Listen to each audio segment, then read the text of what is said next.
Ótimo.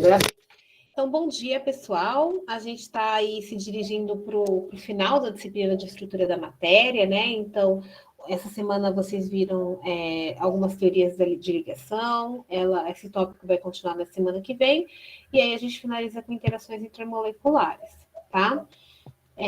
Eu vou estruturar a aula como eu sempre estruturo, falando do projeto, dos testes e do tópico da semana. Eu recebi algumas dúvidas por e-mail, então eu vou discutir alguns assuntos com vocês. E eu gostaria de saber se vocês querem fazer algum comentário, alguma coisa antes de eu começar. Alguém quer comentar alguma coisa?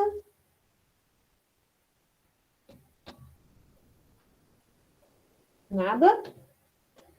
Então eu vou começar a minha apresentação. Não? Tudo bem. Bom dia. Então vamos lá. Então, como sempre, a nossa aula vai estar organizada. Vou falar da primeira versão do projeto, do teste, vou falar da primeira versão do projeto e da versão final. Vou falar sobre os testes e o tópico 9. Então, começando, né, com a primeira versão do projeto, o prazo para envio da primeira versão era dia 6/11. Eu acho que isso gerou alguma confusão, né? Como nós temos poucos alunos hoje, eu não sei se aqueles alunos que se confundiram estão aqui, ou algum representante do grupo.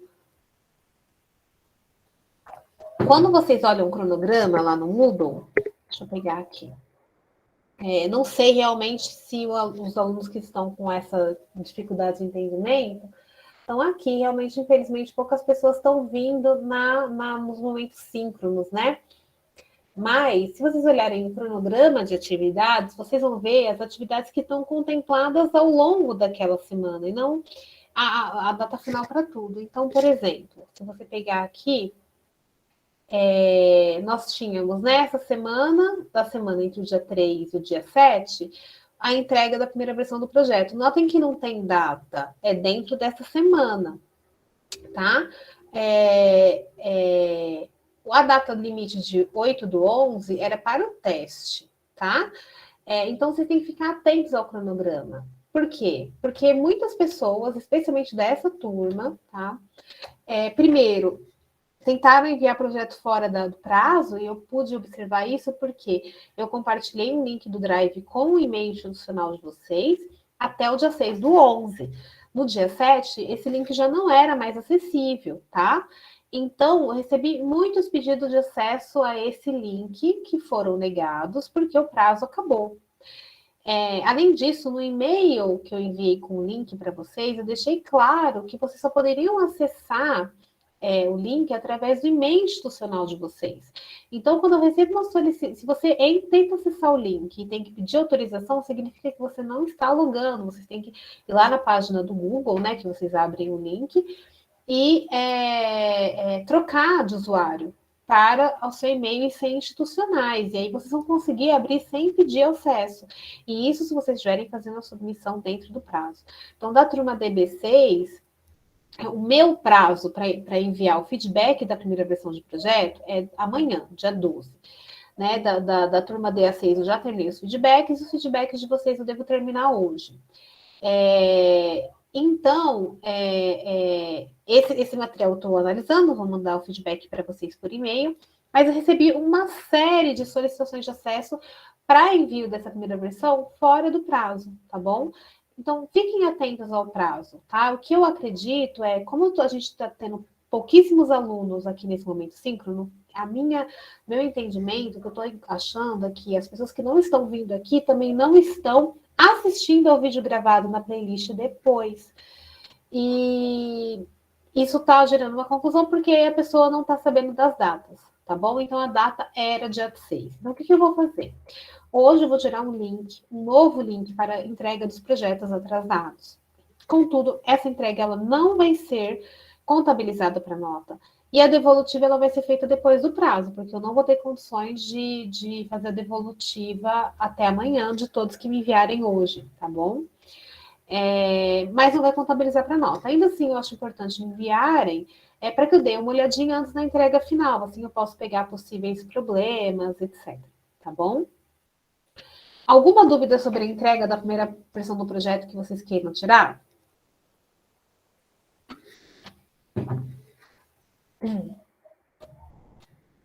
Não?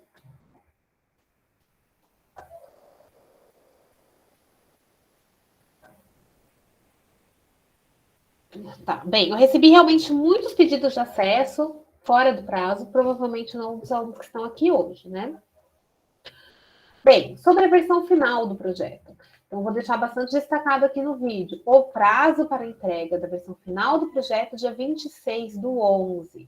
A gente vai ter um pós-entrega que vai fazer parte da avaliação, sobre o qual eu vou conversar com vocês depois, tá bom? Então, atentem-se ao prazo final.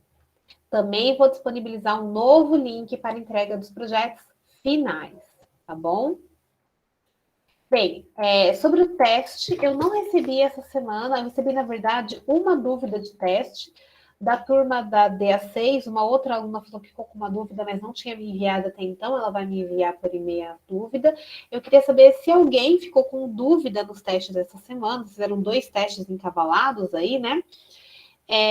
Se vocês têm alguma dúvida, se vocês querem perguntar alguma coisa, dúvidas pontuais sobre as questões, vocês podem me enviar por e-mail, mas se alguma dificuldade, alguma coisa que vocês querem, gostei de ter que completar as lacunas.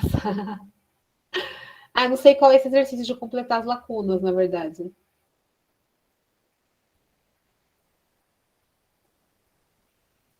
Entendi. Entendi. Legal. Agora, sobre as provas, eu também terminei de corrigir as questões dissertativas, tá? Do prova, então agora vocês têm a nota final da P1 disponível no Moodle. Então, se vocês tiverem alguma dúvida com relação à minha correção, eu dou um feedback quando a nota é diferente. Se vocês tiverem. Entendi. Realmente, se é certo ou errado, né? Não tem meio termo. Entendi, Gabriel.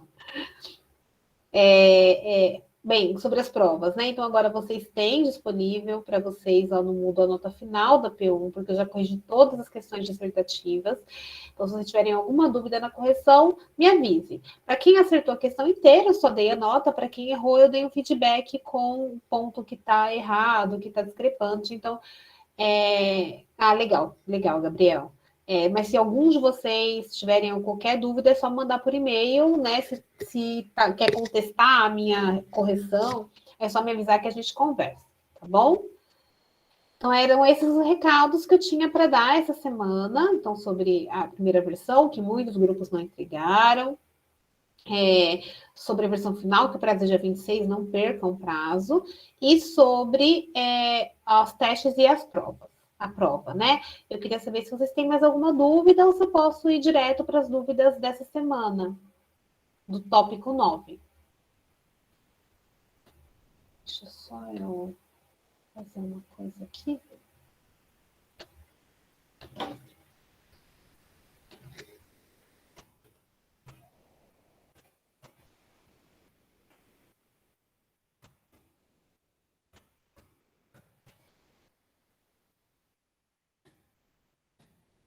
Tudo bem? Então tá. Eu não sei se eu vou. Geralmente o que eu faço? Quando eu tenho muitas dúvidas, eu separo por turma. Mas como eu não recebi muitas dúvidas essa semana, e as dúvidas que eu recebi são pontos bastante críticos da disciplina, né? Do tópico da semana, eu vou responder todas elas com vocês aqui, tá bom? São pontos-chave, né, do tópico da semana. Bem, a primeira dúvida que eu recebi foi com relação à determinação da carga formal dos átomos. E quando tenho mais de uma possibilidade, como escolher qual é o arranjo que é mais estável? Né? Então, esse exercício 6, ele tem 5 itens, e o que gerou mais confusão foram os itens D e E. Essencialmente, a dúvida está relacionada com o fato de que os itens D e E eu tenho espécies iônicas. Bem, como eu levo em consideração a carga da molécula no cálculo da carga formal? Você não tem que levar em conta a carga em si no cálculo da carga formal. O que tem que acontecer é que a somatória da carga formal tem que dar a carga da espécie química. Então, se for neutra, a somatória da carga formal tem que dar 0. Se for iônica, a somatória das cargas formais tem que dar a carga do íon. Então, eu vou resolver esses 2 exercícios e aí a gente vai visualizar isso melhor. Então, a primeira coisa para resolver isso, a gente tem que calcular a carga formal para cada elemento em cada uma das moléculas.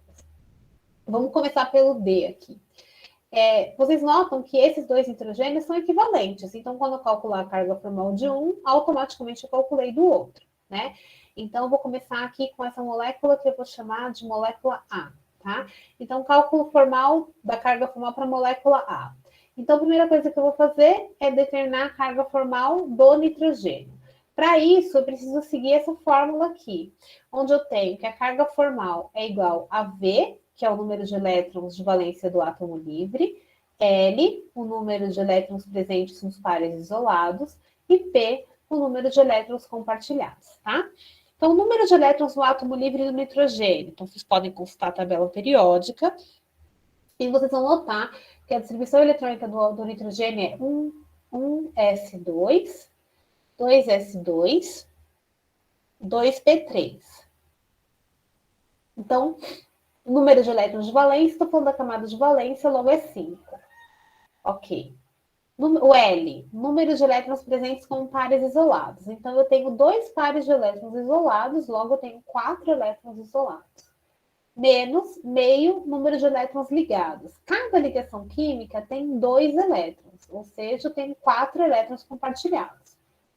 Então, a carga formal vai ser 5 menos 4 é igual a 1.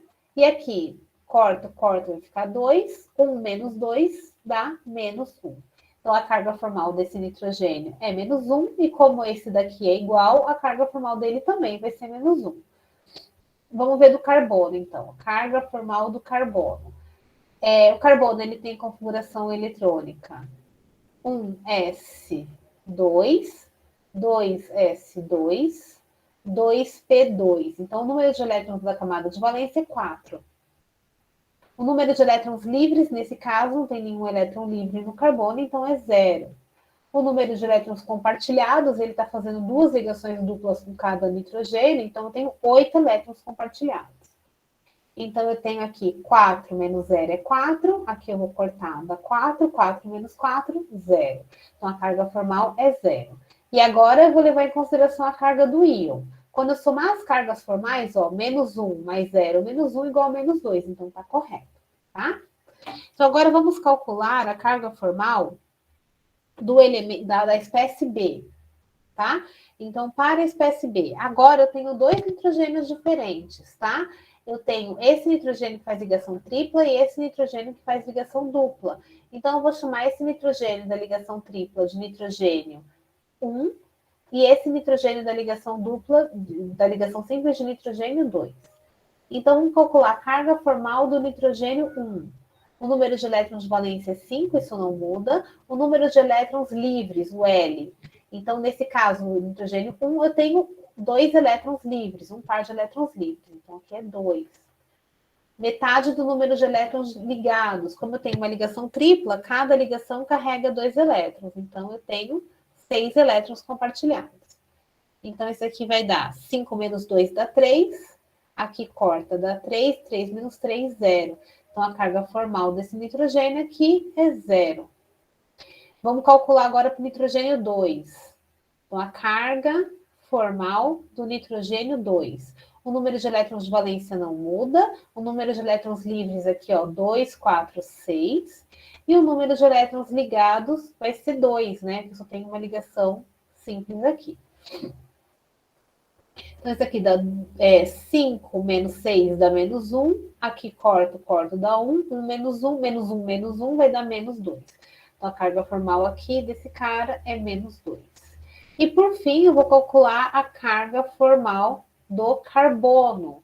Então, o carbono tem 4 elétrons de valência. Na molécula, ele tem 0 elétrons livres. E ele está compartilhando 4 ligações. Logo, ele está compartilhando 8 elétrons. Aqui corta 4. 4 menos 4, 0. Então, a carga formal aqui é 0.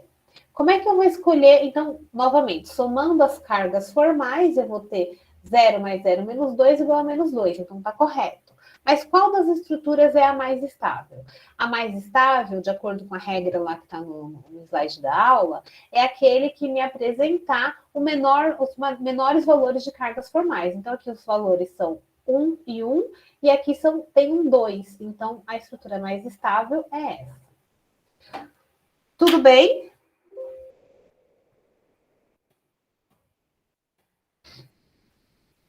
Beleza? Vocês são muito quietos, gente. Pelo amor de Deus. Fico assim, desesperada sem saber se vocês estão entendendo ou não o que eu estou fazendo. Tá, valeu, Vinícius. Alguém fala comigo. Vamos fazer prostato, porque prostato, na minha visão, tem um probleminha, né? Então, vamos lá. Aqui, a gente vai ter que fazer o mesmo esquema, só que agora nós temos dois tipos de oxigênio diferentes. Esses oxigênios aqui são todos iguais, eu vou chamar ele de oxigênio 1, e esse oxigênio é diferente, eu vou chamar ele de oxigênio 2. Então, vamos calcular aí a carga formal para o oxigênio do tipo 1, que ele aparece nas duas moléculas, né? Então, primeiro a gente faz a distribuição eletrônica do oxigênio, que é 1s2, 2s2, 2p6, então 2p, 2p4. Então, eu tenho 6 elétrons na camada de valência. No caso do oxigênio do tipo 1, eu tenho 6 elétrons como pares isolados. E número de elétrons ligados, eu tenho, nesse caso, uma ligação só, então são 2 elétrons. Então, aqui eu tenho 6 menos 6, 0. Aqui corta, vai dar 1. Então, a carga formal é menos 1. Então, todos os oxigênios que eu chamei de 1 têm carga formal menos 1.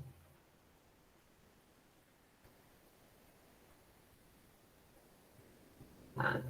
Esse daqui é menos 1, esse menos 1 e esse menos 1. Agora, a carga formal do oxigênio que eu chamei de 2 vai ser número de elétrons livres que não mudam é 6, número de elétrons livres, nesse caso, é 4, e o número de elétrons compartilhados, nesse caso, também vai ser 4, certo? Então, corta, corta, dá 2. Vai ficar 6 menos 4, vai dar 2. 2 menos 2, 0. Então, a carga formal desse cara é 0. E aí, falta calcular a carga formal do astato. E para isso, eu preciso saber a configuração eletrônica dele. Se vocês pesquisarem, vocês vão ver que a configuração eletrônica da camada de valência dele é 6s2, 6p5. Acontece que, no caso dessa molécula, eu estou falando de astato 2+. E, na minha opinião, essa é uma informação que deveria estar contida no enunciado e não está. Se vocês não levarem em consideração astato 2+, o cálculo das cargas formais não dá certo. E então, se ele perdeu 2 elétrons, aqui vai ser 2 elétrons do S2 e não do P5, porque fica mais estável dessa forma, tá? E aí, então, na verdade, na camada de valência, ele vai ter 5 elétrons. Então, o L, V igual a 5. Não tem nenhum elétron livre, é 0. No primeiro caso, vou chamar esse de astato 1. No caso do astato 1, ele está fazendo 4 ligações, logo são 8 elétrons compartilhados, tá? Então, corto, dá 4. Então, a carga aqui vai ser mais 1. Então, aqui mais 1. E aí, a gente pode confirmar se está tudo certo se o somatório der menos 3. Então, menos 1 vezes 4 dá menos 4, menos 4 mais 1, menos 3, tá ok, tá? E vamos dar uma olhada agora nesse aqui. Vamos calcular a carga formal do astato da molécula 2, que também tem carga 2+. Então, o número de elétrons da camada de valência é 5, ele não tem nenhum elétron livre, e ele está fazendo agora 5 ligações, né? 1, 2, 3, 4, 5. Cada ligação carrega um par de elétrons, então eu estou falando de 10 elétrons. Então, aqui corta das 5 e a carga formal vai ser 0. Então, aqui dá 0. Se a gente acertou, o somatório dá menos 3. Então, fica 0 mais 0, menos 3, menos 3. Qual é a espécie mais estável? Aquela que tem os menores valores de carga formal. Aqui as cargas formais são 1, e aqui eu tenho cargas formais 1 e 0. Então, essa é a espécie mais estável. Ok? Alguém tem alguma dúvida aí sobre cálculo de carga formal que queira tirar? Professora, por que é astato 2+? Então, se você não utilizar astato 2+, a carga formal não vai, o somatório da carga formal não vai dar a carga do íon. Então, na verdade, eu vou determinar a carga do astato porque eu sei a carga do íon, entendeu? Então, Entendi. tá? Mas eu acho que nesse momento do curso, vocês deveriam ter essa informação no enunciado, tá? Entendi. Porque vocês não fizeram um estudo extensivo de cálculo de número de oxidação. Então, essa informação, na minha opinião, deveria ter sido dada, tá? Esse enunciado, para mim, está mal formulado, levando-se em consideração o ponto que vocês estão do curso. Tá? Beleza. Ok. Então, vamos lá. Outra dúvida que surgiu foi com relação à ressonância, tá? Eu acho que um ponto que não ficou claro da aula, porque nesse exercício ele pergunta para você explicar o fenômeno de ressonância com relação à molécula de benzeno e sua consequência para os comprimentos médios das ligações entre os átomos. Mas não foi explicado na aula o que seria esse comprimento de ligação. Bem, vamos considerar aqui uma ligação entre os átomos A e B. A grosso modo, o que vai acontecer? Eu tenho o átomo A, que tem o núcleo positivo e o elétronzinho ao redor, e o átomo B, que tem um elétronzinho, um núcleozinho e o átomo ao redor. Na ligação química, o que vai acontecer é que o núcleo desse cara vai atrair para si os elétrons desse, e o núcleo desse cara vai atrair para si os elétrons desse. Então, é como se cada um jogasse uma corda para o outro puxar e eles se aproximam. Isso é uma ligação simples. Como resultado, eu vou ter um comprimento de ligação entre essas duas espécies. E o que vai determinar o comprimento da ligação? A distância mínima entre eles quando a ligação acontecer, levando em consideração o raio desse átomo. Se eu tenho uma ligação dupla, é como se fosse a seguinte situação.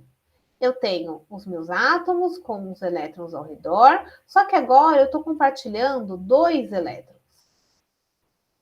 Então, o núcleo dessa espécie vai puxar esses 2 elétrons e o núcleo dessa espécie vai puxar esses 2 elétrons. Então, agora é como se cada um tivesse jogado 2 cordas e puxado. Então, isso vai aproximar mais. É como se aqui essa eletrosfera, que é fluida, né, que ela é moldável, ficasse um pouquinho mais perto nessa ligação dupla. Tá? E a tripla, por consequência, vai ser mais próxima ainda. Então, é como se eu tivesse os 2 núcleos aqui das espécies A e B, tá? 3 elétrons.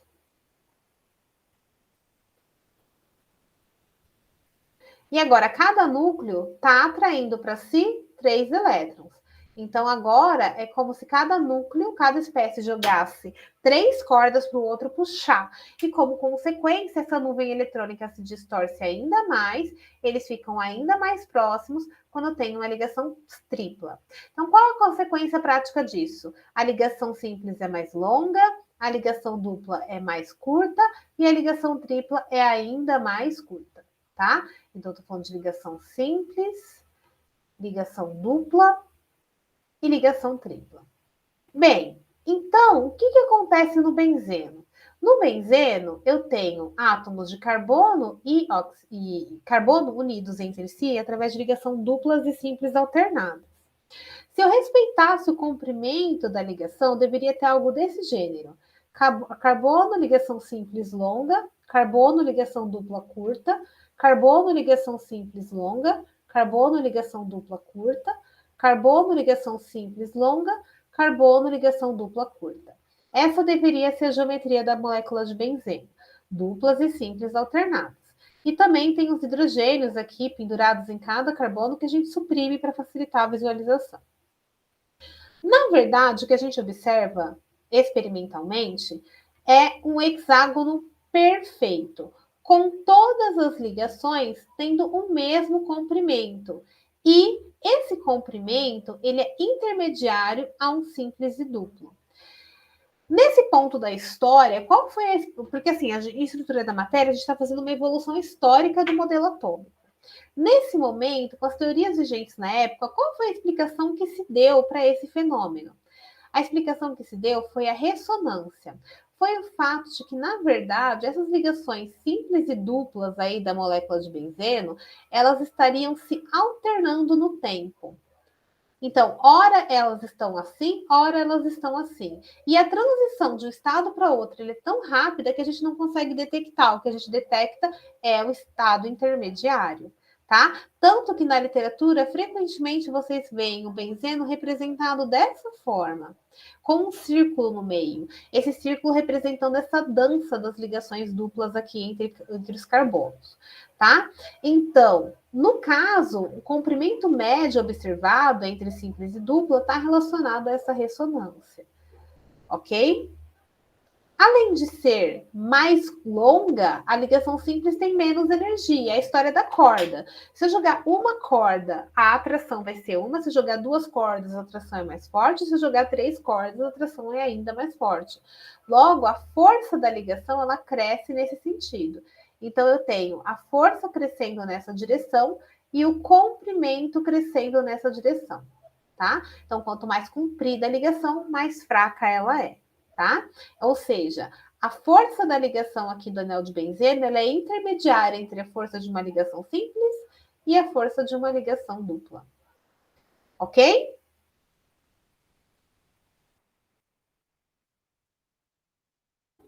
Tudo bem, Ok. pessoal? Legal. E aí, a gente tem aqui no item B o íon acetato. Vamos tentar encontrar os híbridos de ressonância do íon acetato também. O íon acetato, ele tem essa estrutura aqui. Tá? E qual seria a opção de ressonância? Essa daqui.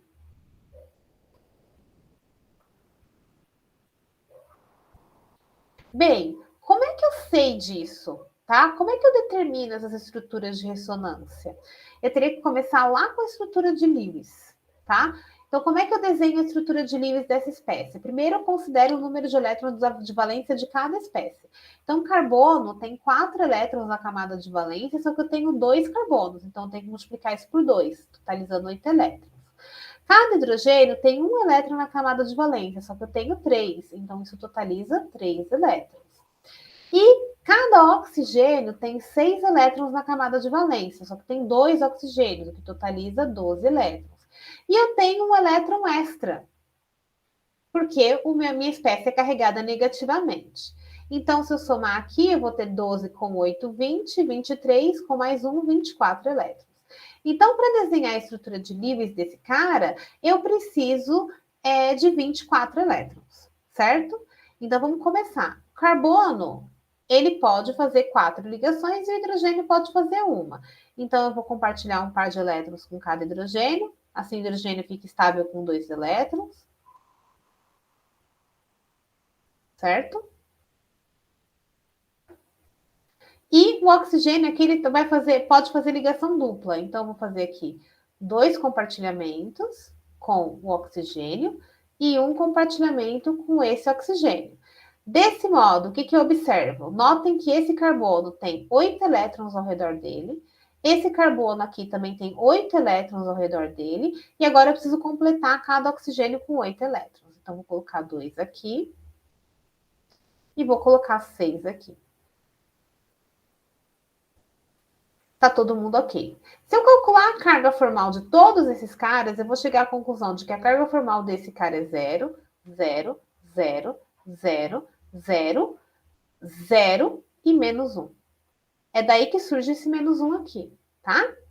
E se eu fizer uma estrutura equivalente, agora eu vou desenhar só os tracinhos representando as ligações.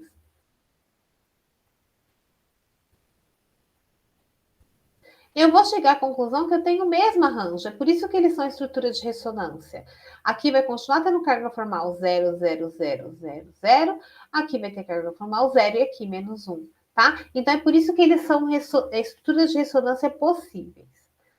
Ok? E com quem eu posso dizer sobre comprimento de ligação? Essas estruturas elas vão estar se interconvertendo tão rapidamente que eu vou ver uma ordem de ligação, né? Uma ligação intermediária entre a dupla e a simples, tá? Com uma força também intermediária. Ok?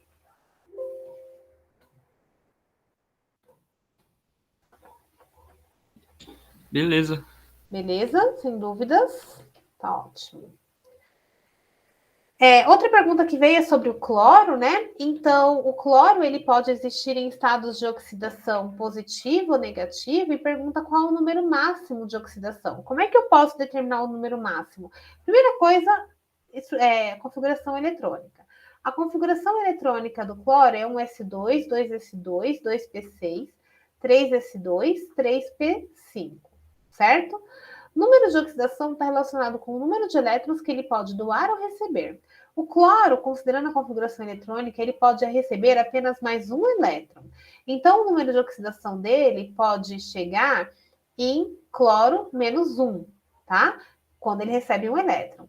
E, baseado na configuração eletrônica dele, da camada de valência, ele pode perder 7 elétrons. Então, ele também pode perder 7 elétrons. Se ele perde 7 elétrons, ele fica com 7 prótons a mais, dando uma carga mais 7. Então, essa é a variação que pode acontecer de NOx do cloro, e a gente observa isso analisando aqui a camada de valência. Tudo bem? Sem dúvidas nisso? Sem dúvidas. Ok, vocês são muito quietinhos. Outra dúvida também que me perguntaram é como justificar esse exercício. Aqui é bem simples, né? Basta você, para cada par, avaliar a diferença de eletronegatividade da ligação. Então, quando eu pensar aqui no HCl e olhar essa tabelinha que está disponível no Moodle, do tópico, vocês vão ver que a eletronegatividade do hidrogênio é 2,2 e a eletronegatividade do cloro é 3,2. Logo, a diferença de eletronegatividade é de 1.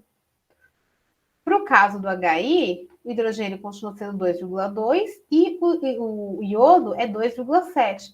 Logo, a diferença é de 0,5. Sendo assim, aquele que tem maior caráter iônico é essa espécie, porque tem a maior diferença de eletronegatividade. Esse é um composto covalente, mas ele tem caráter iônico em que sentido? No sentido de que o par de elétrons da ligação fica a maior parte do tempo em cima do cloro. É como se, de fato, o hidrogênio tivesse perdido esse elétron. Eu chamo isso eu faço uma analogia com a compra de uma bicicleta. É como se a ligação química fosse uma bicicleta, que custou R$100. O hidrogênio deu R$50 para a compra dessa bicicleta, ou seja, ele deu metade do necessário para formar a ligação química.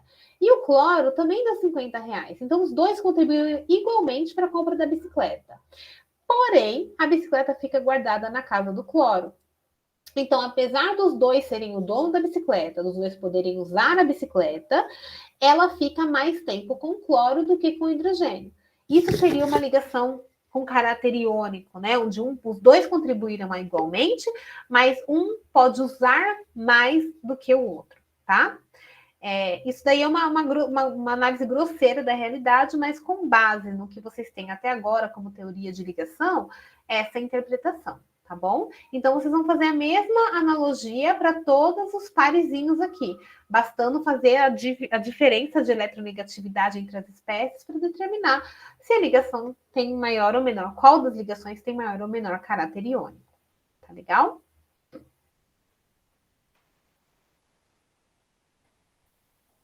Bem, esse daqui é o último exercício que eu recebi dúvida e eu acho que ele é o mais importante, tá? Porque ele pede para desenhar a estrutura de Lewis, o arranjo de elétrons, a geometria e indicar se são polares ou apolares. Então, vou resolver esses daqui com vocês com calma para a gente tentar entender como chega nessas situações. Não vou começar... Vou começar com esse aqui, tá? Com B. Vamos fazer o H2S.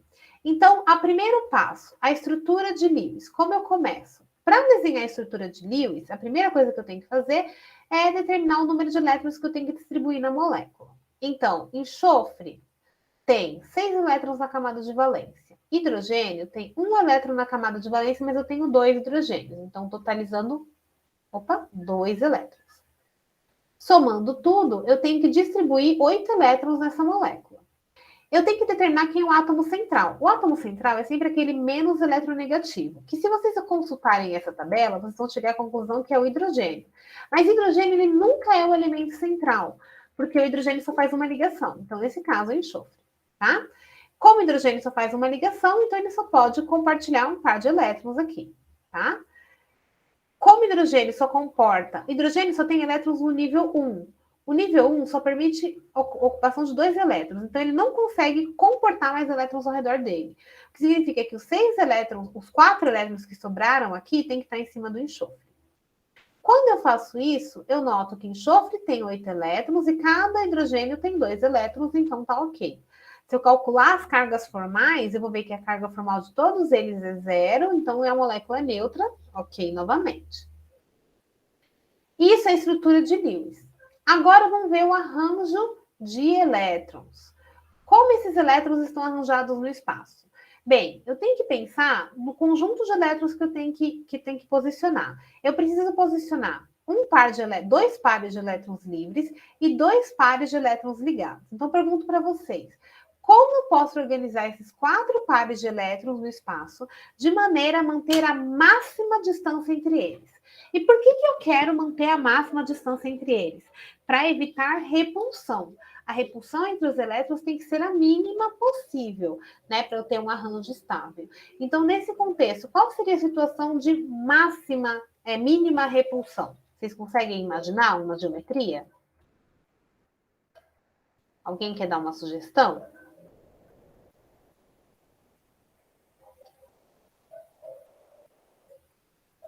Se vocês olharem no Moodle da aula dessa semana, vocês vão ver que tem algumas sugestões, né, de geometrias possíveis.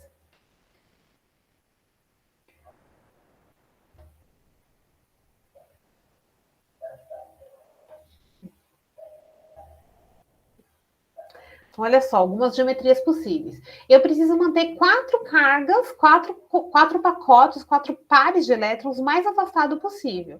Então, aqui, ó, aqui seria a maneira de manter 2 pares de elétrons afastados, 3 pares de elétrons afastados, 4 pares de elétrons. Então, seria uma geometria tetraédrica. Tá? Então, dei uma consultadinha. Então, eu teria que fazer uma geometria tetraédrica. Eu vou tentar fazer o desenho, ou melhor, eu vou copiar aquele ali, porque eu desenho muito mal. Então, deixa eu dar um aqui. Eu acho que vai ficar melhor para vocês entenderem. Ai, cara. Eu desenho muito, muito, muito mal. Então, é melhor eu pegar um desenho aqui. Pronto. Para vocês não sofrerem com meus desenhos horrorosos.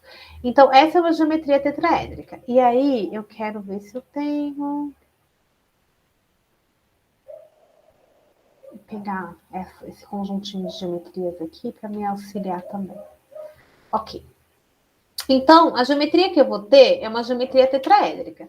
Então, como um tetraedro, todas as posições são equivalentes, então eu vou pôr um par de elétrons isolado aqui, um par de elétrons isolado aqui, e aqui vai ter o hidrogênio, e aqui está o par de elétrons da ligação, certo? O ângulo formado, se fosse um tetraedro perfeito, seria... Desculpa. Seria de 109 graus e 5 minutos. Mas pares de elétrons isolados têm uma repulsão maior do que pares de elétrons ligados, ou seja, esses caras aqui vão repelir esses hidrogênios, tá? Lembrando que são todos equivalentes, fazendo com que esse ângulo seja um pouquinho mais curto do que ele deveria. Vai cair para um 104, mais ou menos, tá? Isso daqui é o arranjo de elétrons. A próxima questão é a geometria molecular. A geometria molecular não leva em conta elétrons isolados, somente os elétrons ligados. Então, se eu suprimir essa parte, o que vai me sobrar? Vai me sobrar uma molécula angular, certo? Então, onde eu vou ter aqui o enxofre e aqui os hidrogênios. Então, o arranjo de elétrons é tetraédrico e a geometria molecular é angular, sendo que esse ângulo vai ser um pouquinho menor do que 109 graus, vai ser algo em torno de 104 graus, tá bom?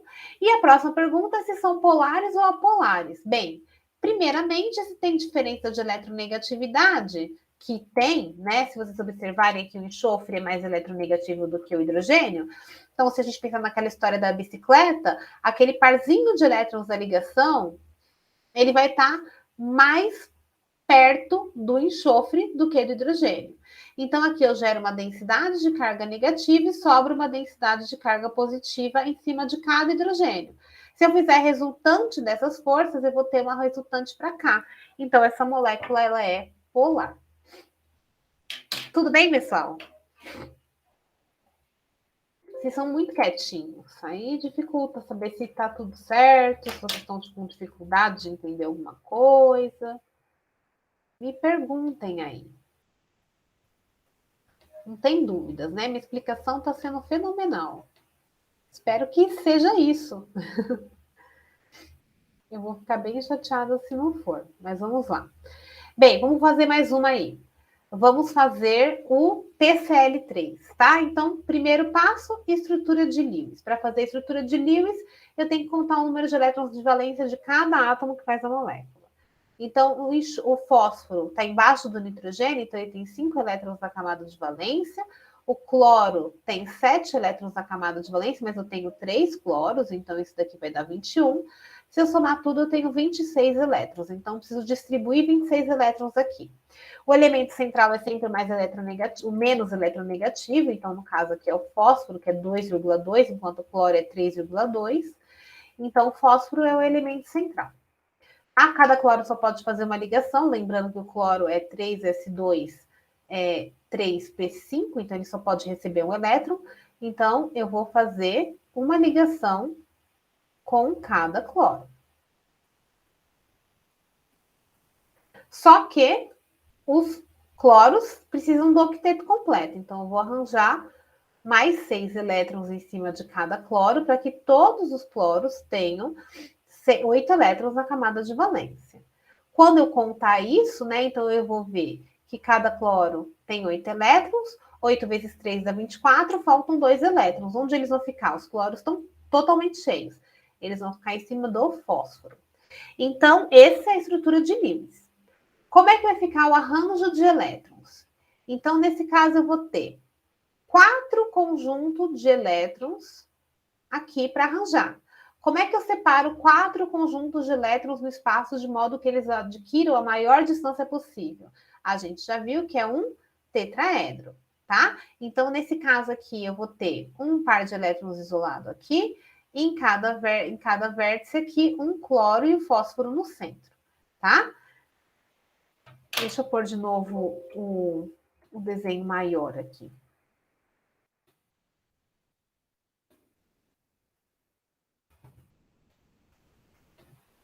Quero pegar o desenho grande aqui, para ficar mais fácil de vocês enxergarem.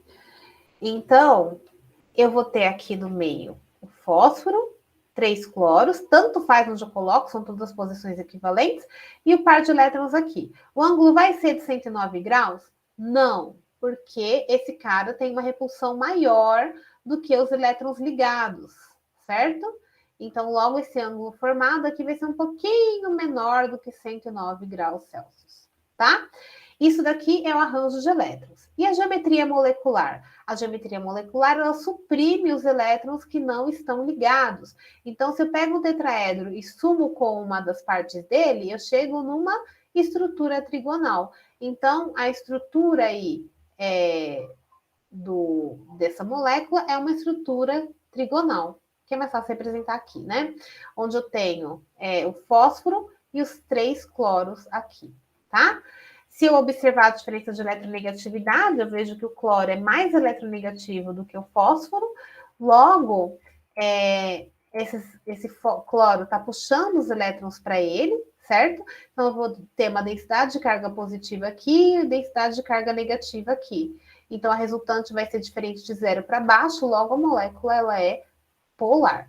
Tá? Então, se você não levasse em consideração a geometria dos elétrons, você poderia olhar isso daqui e pensar erroneamente que ele é uma estrutura trigonal plana, como essa daqui.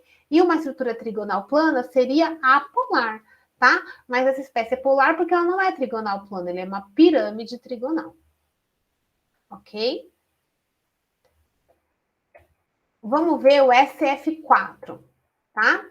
O SF4, de novo, vamos primeiro apresentar a estrutura de Lewis. Para fazer a estrutura de Lewis, eu encontro os elétrons da camada de valência. Do enxofre são 6 e de cada flúor são 7. Como são 3 flúores, eu tenho 21. Sim, eu tenho 4 flúor. Como eu tenho 4 flúores, eu tenho 28. Então, 28 com 6, eu tenho que distribuir 34 elétrons. O enxofre é o elemento menos eletronegativo dos dois, então o enxofre é eletronegatividade 2,6 e o flúor é 4, então ele é o átomo central. E aí eu preciso organizar 4 flúores. O flúor, como ele tem a configuração eletrônica 2s2, 2p5, ele só pode receber um elétron a mais, então eu só vou poder fazer ligação simples com o flúor. Então, eu tenho aí 4 flúores fazendo ligação simples. E o flúor, ele tem o octeto completo, né? Lembra que a teoria de Lewis prevê a formação de um octeto completo como justificativa à formação das ligações químicas. Então, eu tenho que completar cada flúor de modo que cada flúor fique com 8 elétrons na camada de valência. Então, fazendo dessa forma, eu chego aqui em 4 elétrons para cada flúor, certo? Então, eu tenho 8, 8, 8, 8, que me dá 32. Faltam 2 elétrons, eles vão estar em cima do enxofre. Então, cada o enxofre vai ter 2, 4, 6, 8, 10 elétrons. Como é que isso é possível? Vocês têm que lembrar que o enxofre, ele é um 3s2, 3p6, o que significa que o 3d dele está livre, ele pode receber mais elétrons, tá? Então, agora eu tenho que organizar 1, 2, 3, 4, 5 cargas. Então, pensando aqui nessa estrutura, deixa eu ver se tem aqui, não tem. Qual seria o arranjo possível para fazer 5 elétrons? Se vocês olharem lá no site da disciplina, vamos olhar as opções, 5 cargas, né? Então, aqui tem como eu manter duas, pode ser assim ou assim, mas 5 cargas, o arranjo sugerido é esse aqui, ó, uma bipirâmide trigonal, tá? Então, a maneira de eu manter essas cargas aqui... Ai, tá errado, era para elas ficarem para cima. Por alguma razão, elas ficaram aqui. A maneira de eu manter esses caras mais afastado possível é através de um arranjo de uma bipirâmide trigonal. Mas aqui a gente tem que olhar com cautela, porque uma bipirâmide trigonal não tem uma estrutura equivalente igual ao tetraedro, onde eu posso colocar elétrons isolados e elétrons ligados em qualquer posição que elas são equivalentes. Aqui não é mais equivalente. Por quê? Eu tenho um ângulo de 90 graus entre essas espécies e 120 entre essas. Então, onde eu colocar, eu tenho que pensar onde eu vou colocar esses elétrons para minimizar a repulsão eletrônica. Bem, se eu colocar os elétrons aqui e os flúores aqui, o que vai acontecer? O que vai acontecer é que esse par de elétrons, que tem maior repulsão do que o par de elétrons ligado, ele vai sentir a repulsão a 90 graus de 3 átomos de flúor. Tá? Se eu colocar o par de elétrons isolados aqui e cada flúor aqui, esse par de elétrons ele vai sentir a repulsão de 2 flúores a 90 graus, e não mais 3. Então, a repulsão nessa situação é menor do que a repulsão nessa. Então, esse é o arranjo de elétrons mais favorável, tá? Com o enxofre aqui no meio. Tá legal? Beleza, isso é o arranjo de elétrons. E como é que fica a geometria nesse caso? Bem, a geometria ela suprime os elétrons não ligados. Então, o que vai sobrar? Vai sobrar enxofre com os flúores e vai formar uma geometria que a gente chama de geometria do tipo gangorra. Tá? E se eu ver... deixa eu ver se eu coloquei a gangorra aqui. Não. E se eu observar a gangorra, eu vou ver também que ela é uma espécie polar. Por quê? Porque a diferença de eletronegatividade entre flúor e enxofre é bem grande, então ela é uma molécula polar, né? Então as ligações são polares, tá? Então os elétrons da ligação, elas estão puxando nessa direção aqui. Então eu tenho uma densidade eletrônica negativa aqui e positiva aqui. Então, eu vou ter uma diferença apontando nessa direção aqui, tá? A gangorra tá aqui, não tá aqui. Cadê a gangorra? A gangorra. Por que tem um desenho bonito da gangorra? Aqui, ó. Aqui a gangorra. A gangorra tem essa geometria e aí ela vai ser polar, tá bom? Ok. E o último ficou faltando, mas também não é diferente dos demais, né, que a gente já viu. Deixa eu pegar aqui, porque ele vai ser tetraédrico, a gente já vai chegar a essa conclusão. Seria o A, que foi o que eu pulei, né? Que é o CH4, CH2, Cl2. Então, mesma estrutura. Eu tenho que, primeiro, para encontrar a estrutura de Lewis, contar os elétrons da camada de valência. Carbono tem 4 elétrons, hidrogênio tem 1 elétron, mas eu tenho 2, então são 2 elétrons. Cloro tem 7 elétrons, mas eu tenho 2, então são 14 elétrons. Se eu somar tudo isso aqui, eu vou chegar a 20 elétrons, tá? O átomo menos eletronegativo é o carbono, na verdade seria o hidrogênio, mas o hidrogênio só faz uma ligação, então ele nunca é o átomo central. Então tem o carbono, ele só pode fazer uma ligação simples com o hidrogênio fica com 2 elétrons, só pode fazer uma ligação simples com outro hidrogênio fica com 2 elétrons. O cloro só pode fazer uma ligação simples, mas aí o cloro ele completa o octeto, então eu preciso completar com 6 elétrons. E a mesma coisa para o outro cloro. E aí, se eu fiz tudo certinho, eu devo ter 20 elétrons. Então, aqui eu tenho 8 com 8, 16, com 4, 20. Eu tenho 4 elétrons ligados aqui. Logo, para manter 4 cargas afastadas e achar o arranjo de elétrons, eu tenho que adotar uma geometria tetraédrica, onde todas as posições são equivalentes. Então, eu posso ter um hidrogênio aqui, um cloro aqui e o carbono no meio, tá? Mas o ângulo vai ser de 105 graus? Não vai ser. Apesar da repulsão ser a mesma, porque eu estou falando de pares de elétrons ligados e não isolados, o raio do cloro é bastante grande, então ele acaba empurrando os hidrogênios. E aí o ângulo fica sendo um pouquinho menor do que 109, aqui entre esses hidrogênios. E como todas as posições do tetraedro estão ocupadas por elementos, a geometria molecular, nesse caso, é igual ao arranjo de elétrons, então também é tetraédrica, tá? A diferença de eletronegatividade entre carbono e cloro é bem grande, então os elétrons estão sendo puxados nessa direção e nessa direção, né? O carbono tem mais eletronegatividade do que o hidrogênio. Então, eu vou ter uma resultante aqui, né? Ou seja, ela também é uma molécula polar. Foram essas dúvidas que eu recebi, que são super quietinhos, e eu quero saber se está tudo bem, se vocês entenderam, se vocês têm alguma dúvida. Linear? Linear para qual? Desculpa, Isabela. Tá tudo certo, entendeu? Eu falei linear em algum momento? Desculpa. Não, prof, eu que fiz uma coisa errada aqui. Achei que era linear, mas era aquela angular. Ah, tá. Vai ficar angular porque você tem que pensar que a geometria da molécula leva em consideração só os elétrons ligados.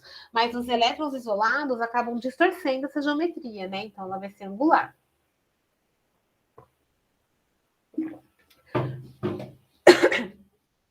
É puxado esse tópico, Gabriel. A história, especialmente quando a gente pensa nessa história de estrutura de Lewis, estrutura, arranjo de elétrons e geometria, o que tem que ser feito é ter calma, tá? Eu acho que o carro-chefe desse tópico é fazer passo a passo. Então, vou construir estrutura de Lewis. Se você não sabe de cabeça, o que é natural, vocês estão vendo isso agora, consulta uma tabela periódica, faz a distribuição eletrônica, passo a passo, para cada elemento, identifica o número de elétrons da camada de valência de cada elemento. Fez esse primeiro passo. Conta o número de elétrons. Segundo passo. Então, a gente pode fazer um passo a passo, né? Então, vamos lá. Para fazer o estudo completo, né?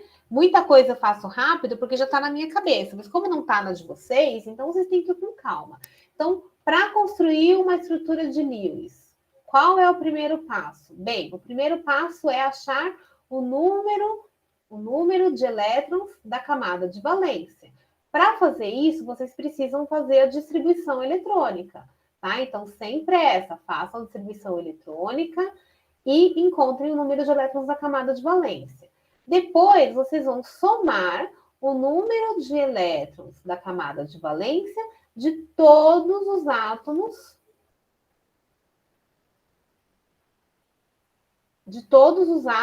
da espécie que vocês estão analisando, né? E se tiver carga, né? Se a molécula como um todo tiver uma carga negativa, então se tiver carga negativa, você vai somar o número de elétrons dessa carga. Se tiver carga positiva, você vai subtrair o número de elétrons dessa carga. E aí você vai achar o número de elétrons total, tá? Então, considerando tudo isso, você acha o número de elétrons total da molécula. Feito isso, vocês vão ter que distribuir os elétrons pelos átomos. E aí, vocês vão ter que levar em consideração alguns critérios importantes. Quais esses critérios? O número máximo de ligação da espécie. Tá? Então, por exemplo, vocês têm que levar em consideração que hidrogênio só faz 2 ligações. Vocês têm que levar em consideração que no segundo período da tabela periódica, todos os elementos do segundo período da tabela periódica só podem completar o octeto, eles não podem estender, não podem expandir o octeto. No terceiro período em diante, eles podem expandir o octeto. Então, vocês têm que levar isso em consideração na hora de fazer o número de ligações. E vocês têm que levar em consideração também o elemento central, que é aquele menos eletronegativo, tá? E a carga formal, né? Então, para vocês saberem qual é o arranjo, quando tiver mais de uma possibilidade, às vezes não tem mais de uma possibilidade, mas quando houver mais de uma possibilidade, vocês têm que levar em consideração o arranjo que leva a menores números de carga formal, tá bom? Feito isso, aí vocês vão avaliar a repulsão, né? Então, se você vai continuar o estudo, né, para achar o arranjo de elétrons, vocês têm que sempre priorizar chegar na mínima repulsão, tá? Então, vocês têm que chegar à conclusão de qual é o arranjo geométrico que leva à mínima repulsão, levando-se em consideração que elétrons isolados têm uma repulsão maior do que elétrons ligados. Então, eu tenho que levar isso em consideração na hora de pensar na máxima repulsão, tá? E, por fim, né, vocês vão fazer a geometria.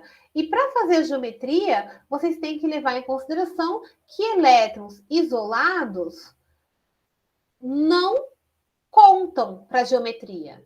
Ou seja, eles influenciam a geometria, mas eles não são visualizados na geometria. É isso que faz com que uma espécie que tenha um arranjo de elétrons tetraédrico tenha um arranjo molecular, tem uma geometria molecular angular. Tá bom? Então, esse é o passo a passo para resolver esse tipo de exercício, meio que engloba tudo que foi visto na aula. Então, até vocês pegarem a dinâmica, né, de fazer a coisa um pouquinho mais rápido, façam passo a passo sem preguiça. Tudo bem?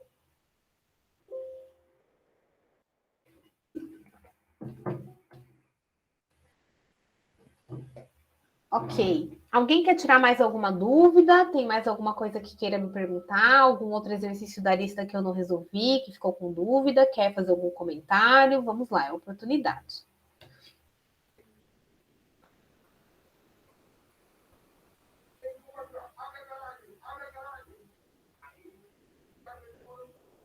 Não? Professora, teria como, quer dizer, como que faz para calcular o ângulo entre os átomos? Isso não é uma questão trivial, tá? Assim, você pode dizer que o ângulo vai ser maior ou menor do que o previsto, tá? Vou dar um exemplo aqui.